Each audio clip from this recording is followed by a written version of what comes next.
Students, so we will start with new unit in nursing management and services. So it is unit 7. So we will start with the topic legal aspects in nursing. So basically when you see this unit, you have all the topics which have been covered in your first year. What you have studied in first year BSc nursing only you will be having. Anyway, we will go through it. So legal aspects in nursing. So as an introduction, so general nursing practice is governed by any legal concepts. It is important for a nurse to know the basic of legal concepts because nurses are accountable for their professional judgments and actions. So nurses are liable for every action that we do and it will be counted as legal. So we should be very careful and we should also know what are the legal concepts, how to keep your consumer, the patient rights as well as how to protect yourself. Accountability is an essential concept of professional nursing practice and the law. Knowledge of laws that regulates and affects nursing practices is needed for two reasons. So why do we need this law? So mainly for two reasons: to ensure that the nurse's decision and actions are consistent with current legal principles. So whatever you do, it should go with the flow of the current legal principles, and to protect the nurse from liability. So it also keeps the nurse, safe from legal suing. Okay, then coming to the definition of law can be defined as a system of principles and processes by which people who live in society attempt to control human conduct in an effort to minimize the use of fear such as a means of resolving conflict interest. So this is given by Rhodes and Biles in 1984. So we know that it consists of systems of principles, right, by which people who live in the society, it helps them to maintain their human conduct, okay, that is a character, and in an effort to minimize. So we also minimize the conflicting nature, okay, and it helps us to conduct yourself well. So that's the definition of law which is given by Rhodes and Biles in 1984. You have another definition. It says that law may be defined as a rule of conduct produced by controlling authority which may be enforced. So this is again rule of conduct, okay, how a person presents by controlling authority, that is the higher authority gives these law which might be enforced. Okay, so next we will see definition. We have seen what is a definition of law. Next we will see what are the definition of nursing law. So talking about nursing law, right? So nursing law may be defined as that body of status, executive orders, regulations, rules and legal precedents which have for their objective the promotion, protection of individual and community health that is affected by nursing and nursing services. So these are actually defined, okay, for the welfare of the nurses as well as the people who come under nursing care. So these are, body of status, executive orders, regulations, rules and legal precedents, okay, so which have for their objective their promotion and protection of individual and community health. Next, what are the functions of law in nursing? So it serves for number of functions in nursing and it is also very essential. So it provides a framework for establishment for which nursing actions in the case of clients are legal. So when she knows what is legal and what is not legal, so she will be able to carry out legal actions to protect herself as well as a consumer.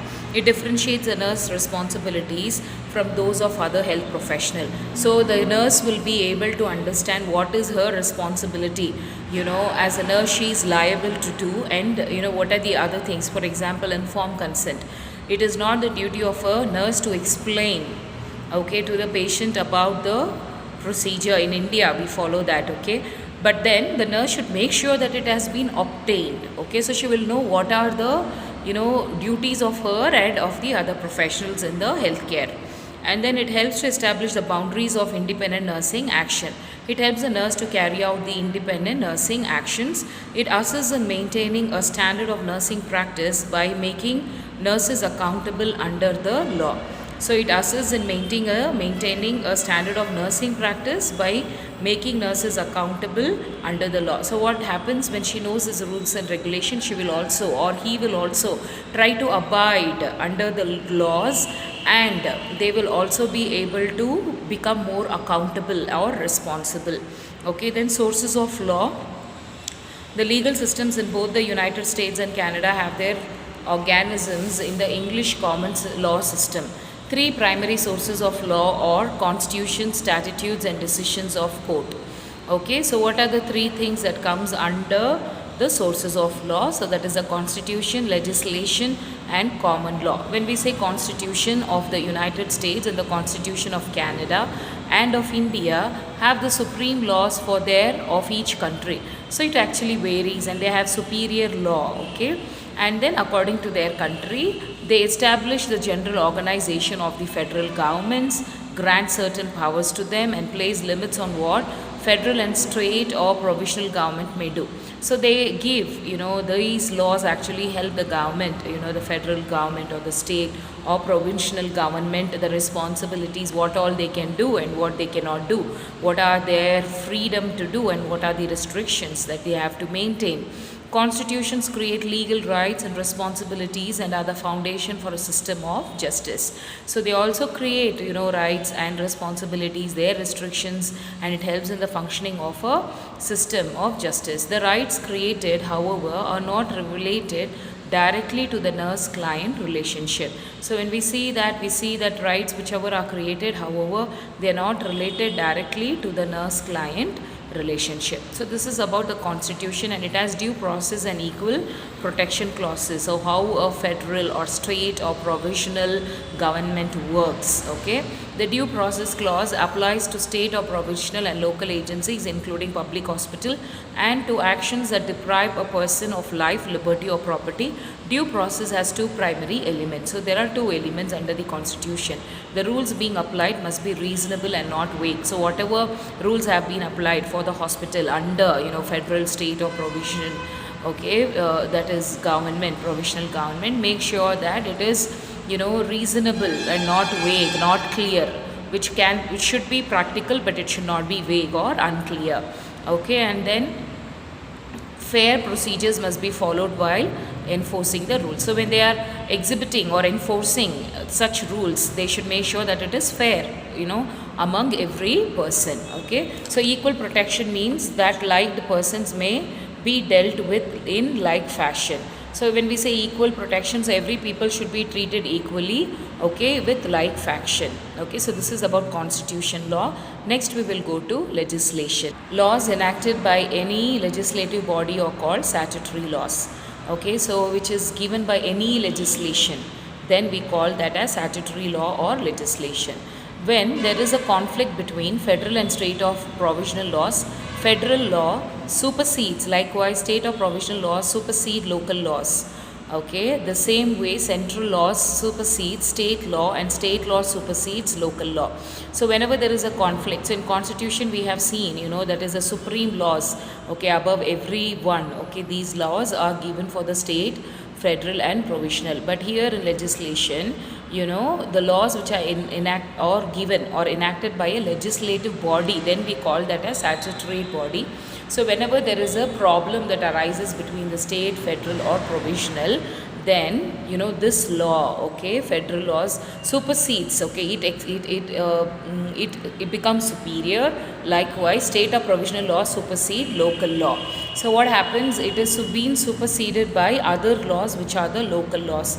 The same way central law supersedes state law and state law supersedes local law. So whenever there is a conflict that arises, then what happens, the federal law, okay, it will supersede, okay, it will supersede, and then state law or provisional law supersedes local law, which means the laws are, whenever there is a conflict, then they need not follow, that law whenever there is a conflict. So they can follow the laws which are higher than that. So whenever there is a conflict in these three areas, what happens, state or provisional law can be followed in the local law, which will be above the local law. Then the same law, central law, supersedes the state law and state law supersedes the local laws. So whichever law is higher than that, they will come under those laws. The regulation of nursing is a function of state or provisional law.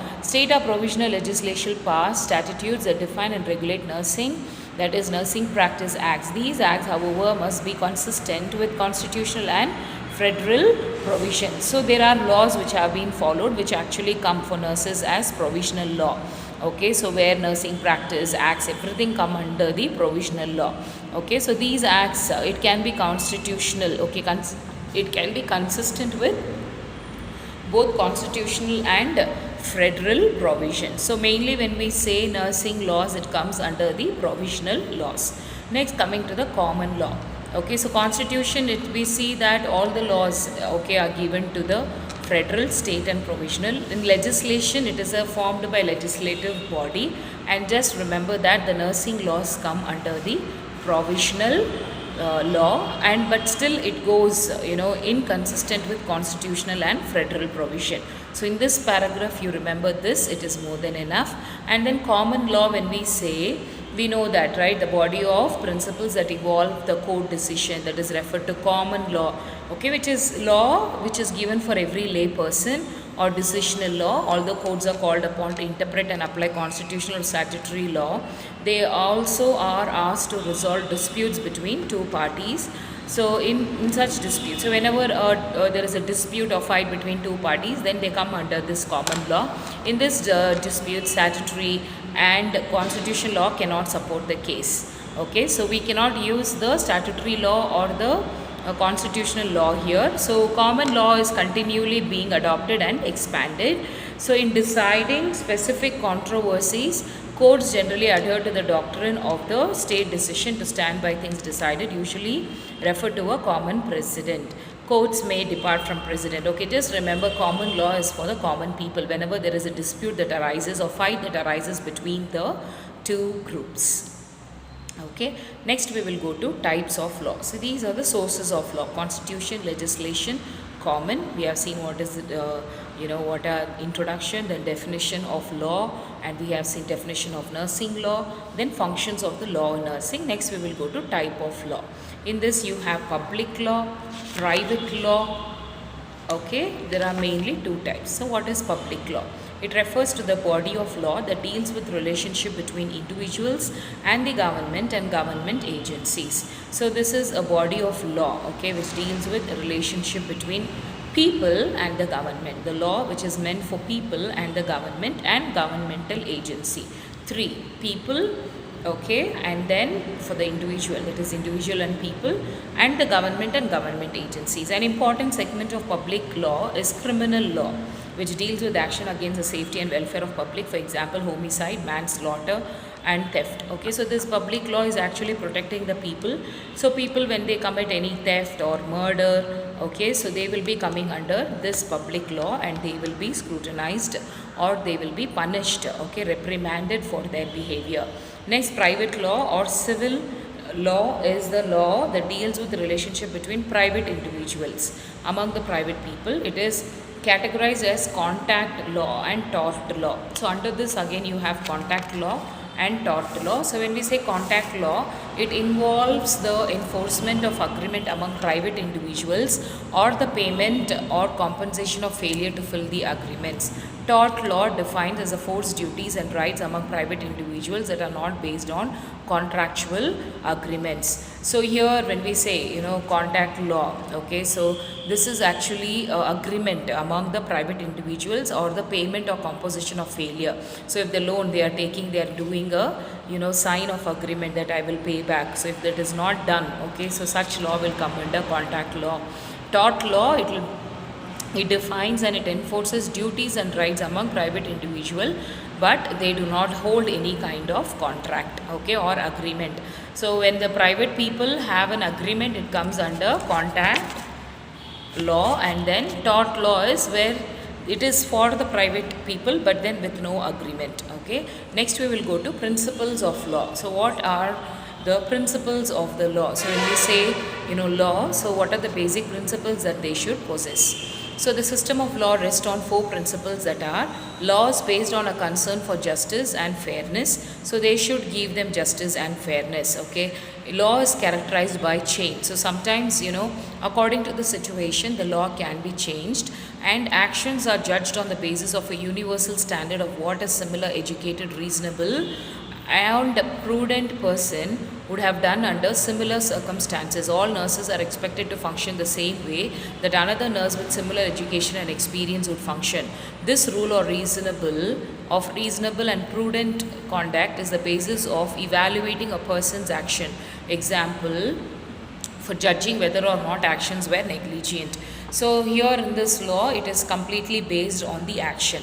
So how a particular group should follow the same kind of action. So if when it is not done, it will be just. Example, here they have given for judging whether or not when the nurse has been negligent or not. So when do we say negligent? Patient has called for some help but you have not been there, or when you had to give the due medication, antibiotics to the patient but you were not able to give. Then in this areas we get to know that the nurses have become negligent. So they will be scrutinized or reprimanded based upon the actions.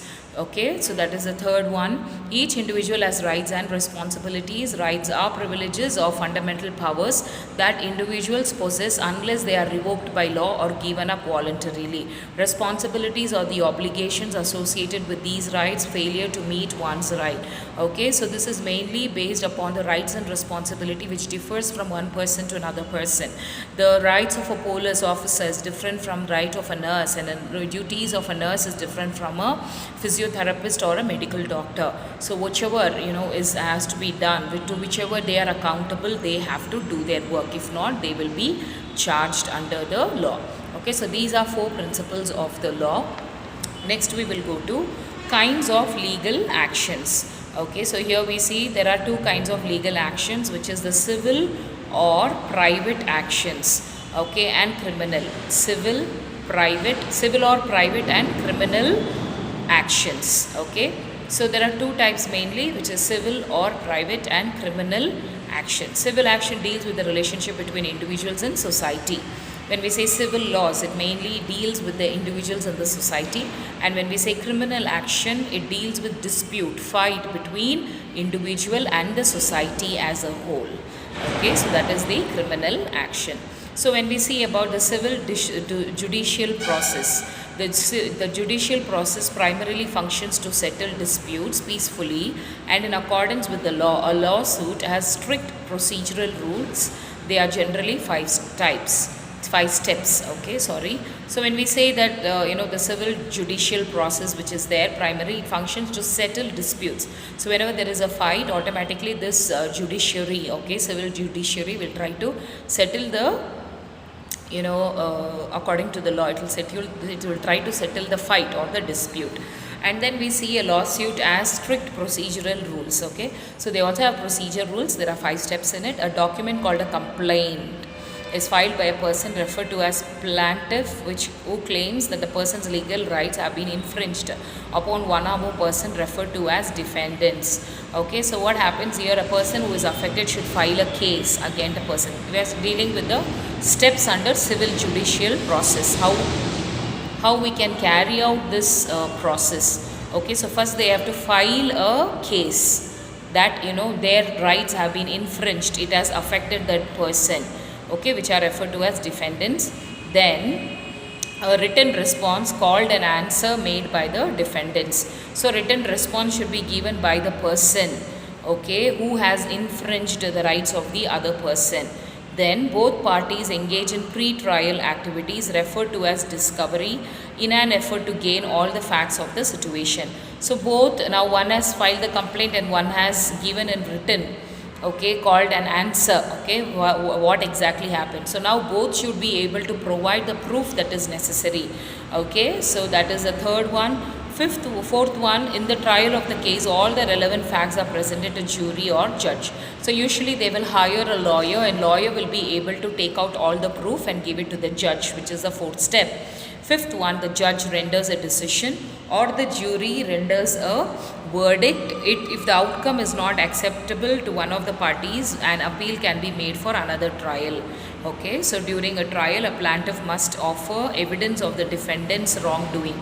Plaintiff is a person who is given the the case, and defendant is the person who has been accused. So here, after passing or providing with all the proof, if one of the person is saying that they didn't get justice, then they can ask for some more time. Okay, so this duty of providing an assertion is called the burden of proof, is that the plaintiff must have a greater amount of convincing evidence that the defendant is if the plaintiff is to prevail.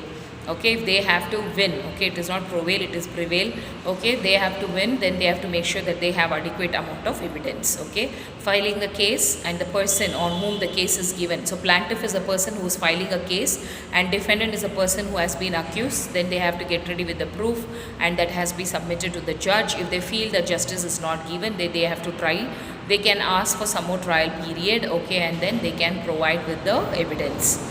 So plaintiff should have more of evidence if he want to accuse the defendant. Okay, so next is nurse as expert witnesses. So nurse can also be a witness. So when called into a court as a witness, the nurse has a duty to assist justice for as far as possible. An expert witness is one who by education or experience possesses knowledge and skill needed to understand the matter about which person is to testify. Such a witness is usually called to help a judge or jury understand evidence pertaining the extent of damage and the standard of care. So nurses are also called to the court in case of any requirement of the witnesses. For example, if the patient has been admitted in the hospital and the patient died, and here the family is accusing the doctor or the nurse or the hospital. So when they do this, what exactly happens? So nurse, when she is taken to the court as a witness, she should be able to tell and she should hold, that's why we do recording, is very, very important, right? Medication chart is maintained, okay, vital signs chart, so everything can be taken and said that all the medications were given. Okay, or then if she sees that somebody has done wrong, okay, the doctor itself has not done proper care to the patient, because of his negligence, if there has been a death, then again she can stand for the truth and she should be able to stand as a true witness and tell what exactly happened. So privileged communication, when we see privileged communication is information given to a professional person who is forbidden by law from disclosing the information in court without consent of the person who provided it. So sometimes they can give witness without telling who the person is. Okay, so that is privileged communication, where information is given to a professional person who is forbidden by law from disclosing the information in court without consent of the person who provided it. Somebody would have gone and told him this is what has happened, so which will be revealed in the court without the exposure of that particular person. Legislation regarding privileged communication is highly complicated. A nurse would be unwise to encourage disclosure or advise a client about subject. So nurse, it is actually very complicated. So nurse should always be very wise, okay, that she should not disclose about anything which is not required about a person's personal thing. Okay, accountability, maintaining confidentiality is important. The privileged communication law, for the benefit of the client, a nurse who is giving confidential information should be prepared to answer question fully and honestly, required to testify in a court of law. But if it is for the benefit of the patient, then that confidentiality can be broken and she would stand as a witness to tell what exactly happened.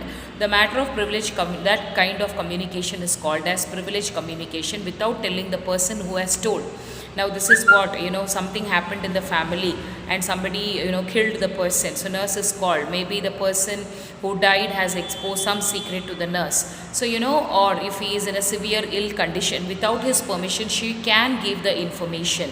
Okay, but sometimes it is complicated also. So she, it has to be used in a wise way. So that is called as privileged communication. Okay, matter of is referred to as OAN is American Nurses Association Code on Nurses in 1976 advises the nurse to seek legal counsel in regard to a privileged communication and to become familiar with the right and privileges a client of the nurse.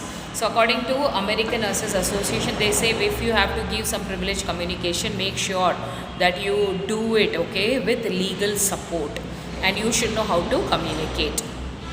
Okay, so next we will see what are the legal aspects of nursing. Okay, so when we say about legal aspects of nursing, each state in the United States has Nurse Practice Act, and province in Canada has a Nurse Practice Act or Act of Professional Nursing Practice. Nursing Practice Act protect the nurse professional capacity and legally control nursing practice through enacting Nurse Practice Acts legally define and describe the scope of nursing practice, which the law seeks to regulate. The ANA, American Nurses Association, describe nursing practice as not limited to administration, teaching, counseling, supervision, delegation and evaluation of practice and execution of medical regimen, including the administration of medications and statements prescribed by any person authorized by state law to describe. ANA 1981. So all this, so each state, in India, if you see, there are different sets of practice in Canada, in US. Okay, so this is actually given to protect the nurse professional capacity, and legally it controls the nurse practice through enacting. So these laws are actually given for the support of the nurse. Okay, and they also act legally define and describe the scope, not limited to administration. So not only with what a nurse does, administration, teaching, counseling or providing care, delegation, evaluation of practice. More than this law will help them to keep them protected. Credentialing. So it is a process of determining and maintaining nursing practice. So it helps the nurse to determine and it helps the nurse to maintain nursing practice. The credentialing process is one in which the nursing profession maintains standards of practice and is accountable for the educational preparation of members. Credentialing includes licensure, registration, certification, etc. Okay, so when we say credential, then it gives license to the nurse, registration, certification. So once when you complete, you can do the registration and it gives you the license to practice and you get your certificates. Okay, so that is called as credentialing.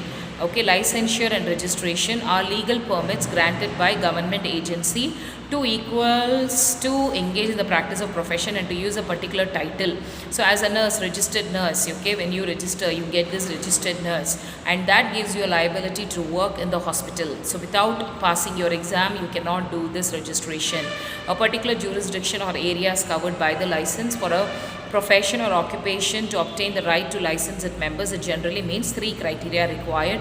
There is a need to protect the public safety or welfare. Why do we get that registration? So now the government says this person is registered to be a nurse, so that when he or she practices, it will be safety on other people.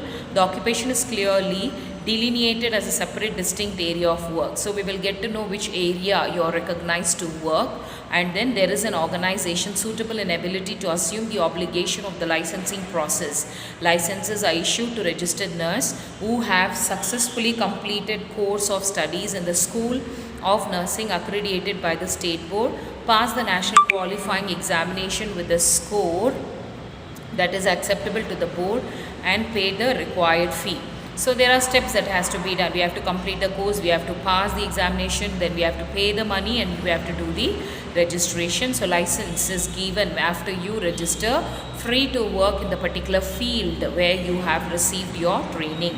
Okay, then registration. Okay, so it is a listing of individuals' names. So for registration, you have to give your course completion, your pass marks, certificates, and then your name, all the information, okay, to the government or the non-governmental agencies. So nurses who are registered and permitted to use the title registered nurse, to be registered, the nurse must have completed a BSc nursing, okay, BSc nursing or GNM nursing. They should have passed the national qualifying exam, okay, for registration. Then certification is voluntary practice of validating that an individual nurse has met minimum standards of nursing competencies nursing. So certificate also you get after your experience, not for 2 months or 6 months. You will have to complete for about 1 year, and then you will get a certification course telling that this person has so much of experience in particular field or in the specialization. And programs are conducted, okay, so pediatric mental gerontology nursing certification program conducted by ANA and by specialty nursing organization. So you do have certain certification program also which has been given by ANA and by specialty nursing organization. Next, talking about accreditation. So this is actually process in which a voluntary organization or governmental agency, State Board of Nursing, okay, for example, appraises and grants credited status to institutions and our programs or services that meet predetermined structure, process and outcome criteria. Okay, so ANA 1979 accreditation will be given by the authorities whether this hospital is accredited by or this college is accredited by INC, okay, Karnataka Nursing Council. Only after accreditation by the agency, okay, governmental agency, okay, then the course that is done here is valid. Okay, then standard of practice, another way the nursing profession attempts to ensure that its practitioners are the competent. So all these you might actually get for 2 marks, So about registration, what are the requirement, what is accreditation, what is certification, okay, and then what is credentialing, okay, and then types of law, not much required, but then know what it is, sources of law, okay. So you should be knowing what exactly it is. Sometimes you might get it for 2 marks. Okay, standard of practice, another way, okay, attempts to ensure that its practitioners are competent. So standard of practice, here they will be assessing whether you have competent skills to be performed on the patient. Okay, these standards are often used to evaluate the quality of care provided by nurses. In addition to this basic set of standards which are applicable in any practice setting, the ANA has developed standards of nursing practice for specific areas such as maternal, child, medical, surgical, geriatric, psychiatric and community health. Wherever you are posted, whether you have standard of practice or not, that will be assessed. Okay, so there are certain laws to assess. Next is control for the protection of the patient. So we have to make sure that we are devoted to the duty, by healthcare professionals, and expectation that every patient suffering from illness look for, they need care, right? So injury, so they should be free from illness or injury or they shouldn't be under any medical care. Okay, so devotion to duty by the healthcare professional is an expectation. So every patient should be free from illness or they should not end up having any injury. So make sure that they don't fall from the cot. You make sure that you provide adequate care to the patient, and then these standards provide the key control for patient protection. So when we follow these, it helps the patient to be protected from falls, from any illness, secondary illness, okay, hand washing, okay, when you care for the patients, that so that you do not pass on the infection to the patient, and then you work for the protection of the patient. Okay, then we will see what are the patient's rights. Okay, when we talk about patients' rights, in 1972 the American Hospital Association issued the Statement of Patients' Bills of Rights. In 1973 Minnesota became the first state in incorporating this law. Okay, 1980 the Mental Health Bill of Rights and Pregnant Patients Bill of Justice became law. Just know the year when these law were started. Okay, so the Joint Commission on Accreditation of Healthcare Organization, that is JCAHO. So sometimes you can get these abbreviations for 2 mark. What is JCAHO? It is a Joint Commission on Accreditation of Healthcare Organization, an entire section on the rights and responsibilities of patients. So this has got all the rights and consumers' rights, okay, rights and responsibilities of a patient, how they should be in the hospital, how they have to be treated. Okay, so based on that, this is formed in its accreditation manual. Among the right, the hospital must provide to patient to be accredited, access to healthcare, right to respect, dignity, right to privacy and confidentiality, the right to personal safety, then to their identity, the right to information about their treatment and hospital rules. Everything is included. Dignity should be given, privacy should be provided. If they have any doubts, that has to be clarified, respect to be given to them. Okay, confidentiality, if they're talking anything, it should not be spoken outside, and hospital rules. Her right to communication, she has all the rights to communication with the healthcare staff. She has the right to ask questions, okay, to give or not live consent. Okay, DNR, do not resuscitate. If they say do not resuscitate, so we do not do any end procedure like intubation to the patient or giving CPR, we do not do. Please remember DNR, okay, do not resuscitate, very important. In foreign country, most of the patients give this DNR. So we know that the patient's heart rate is 0, so we do not do any other resuscitation. What is the reason behind it is patients require peaceful death. Okay, so that's a reason. So they have the right to communicate, they have the right to say no to the consent, okay, right to consultation, they can refuse treatment, they can leave the hospital, okay, they have the right to know what are the charges of the treatment, or will be, and the right to transfer and continuity of care. If they want to transfer, they can get transfer to, or can be referred to other hospital. On the other hand, patients also have responsibilities such as providing information about themselves and their condition, complying with instructions given in conjunction with their care and treatment, and behaving with the rules and regulations of the institution. So that's why as a nurse you cannot impose anything harsh on the patient. They have the duty, they will question you, they can, you have to keep it confidential, provide privacy, give them respect, give them dignity, irrespective of which caste they belong to, which religion they belong to which economical status they can belong to. Okay, they have the DNR. They can say they can give. They have the right for DNR. They have the right to transfer. They have the right to say no to consent. They have the right to get out of the hospital. Okay, go against medical advice. Okay, legal advice, LAMA. Okay, so they can go and ask for discharge. So all these are there. These are all the various rights. Know the year when it was given. Okay, and the full form of JCAHO, the Joint Commission on Accreditation of Healthcare Organization. Okay, so with this, okay, next you have other terms. Okay, we will, okay, one more is there, I'll finish with that. Then the next video we will see controls for the protection of the practical or vocational nurse. Okay, so we will see what is informed consent. As you know, informed consent has to be obtained before the admission in intensive care units, because the cost is more, like in ICU or CCU or in ICU, pediatric ICU, okay, or cath lab. So whenever we take to invasive procedures, okay, whenever we give them, when we know that the patient requires extra care, we have to obtain informed consent, which will say that none of the office staff or the nurses or doctors or hospital hold any responsibility.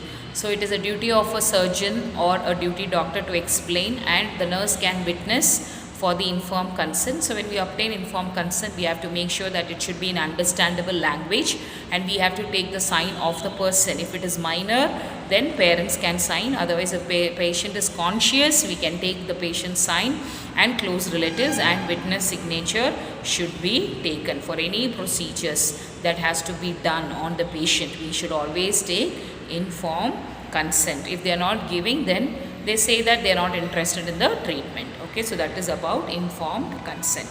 Okay, so in this we have seen lot more small topics, so please go through that. I will be sending the notes also. Okay, make sure you go through and study. So 4th years, your exam can happen any time. Okay, because many are saying please conduct it as early as possible. So please be prepared with your classes and make sure that you are studying. Any doubt, please keep it posted. Okay.